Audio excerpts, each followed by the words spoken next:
Bien, mes chers collègues, merci. Alors,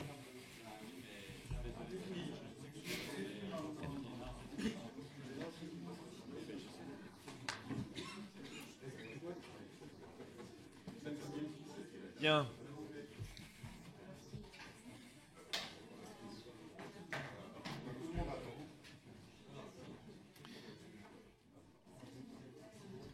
Bien, mes chers collègues, monsieur le rapporteur, je propose qu'on débute cette 39e réunion de notre commission d'enquête qui a été constituée, vous le savez, en décembre dernier et qui mène depuis janvier un cycle d'audition approfondi sur l'ensemble des dimensions du processus électoral.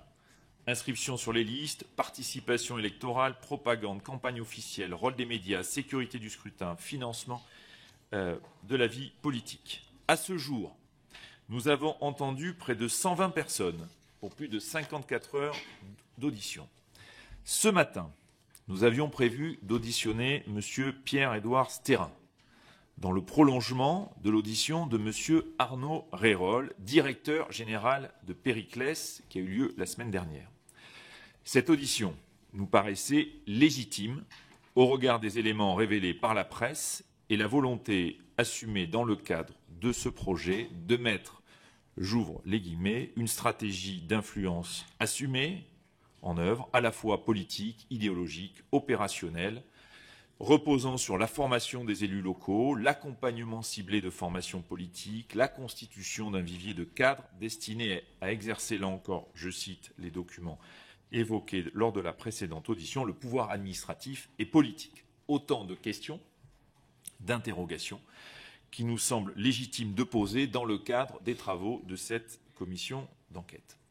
Je le dis ici, ces auditions avec les représentants de Périclès n'ont pas été simples à organiser.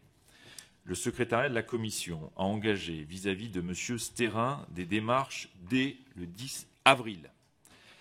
Le jeudi 17 avril, après plusieurs tentatives de contact restées infructueuses, une première proposition d'audition est formulée, M. Stérin, pour le 23 avril.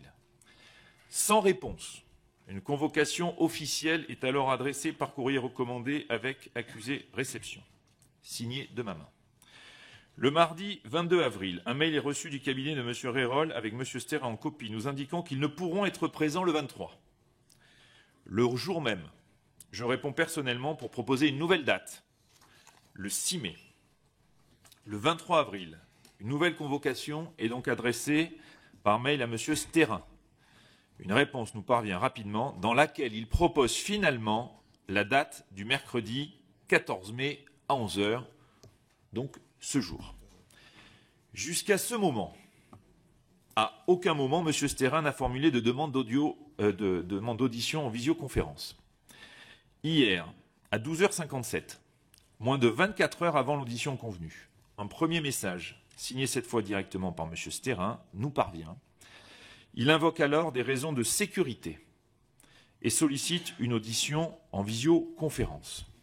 Je lui réponds dans l'après-midi en indiquant qu'une visioconférence, dans un délai par ailleurs aussi court, n'est pas possible et surtout que toutes les dispositions ont été prises par les services de l'Assemblée pour pouvoir garantir sa sécurité, comme elle l'est, je le dis ici, dans cette enceinte, pour toutes les personnalités politiques, et elles sont nombreuses, qui sont exposées et qui peuvent recevoir, elles aussi, des menaces dans le cadre de leur engagement ou de leur action. Hier soir, à 21h25, un nouveau message nous est adressé, indiquant que finalement, il ne sera pas physiquement présent à Paris, qu'il n'a pas pris ses dispositions, mais qu'il resterait disponible pour une audition à distance.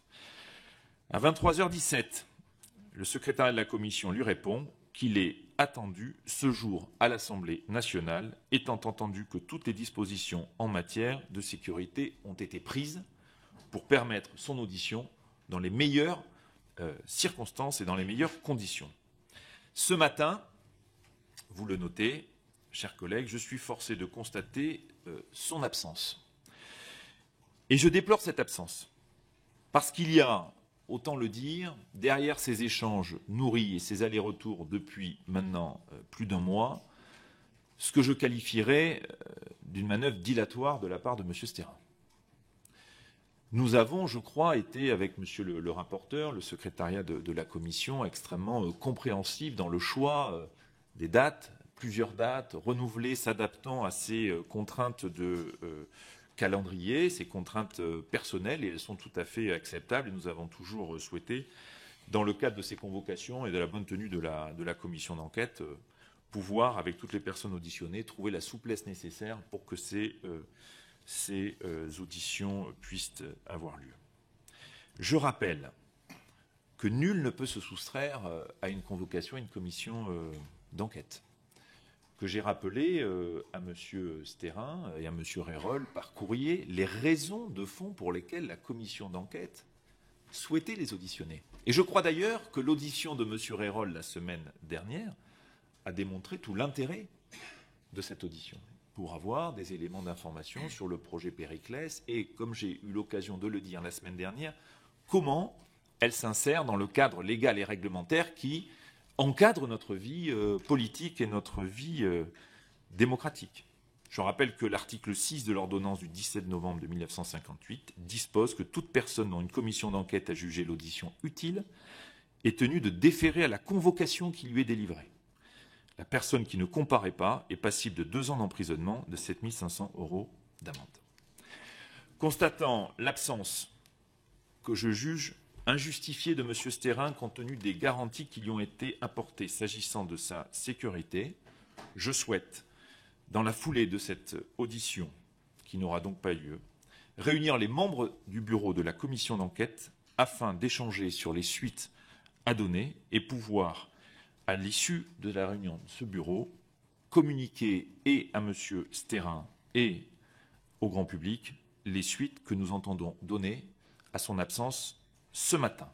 Je rappelle enfin aux membres de la commission d'enquête que nous aurons à 18h30 une nouvelle audition de TikTok. Je lève la séance. Et j'invite les membres du bureau de la commission d'enquête à rester parmi nous. Merci.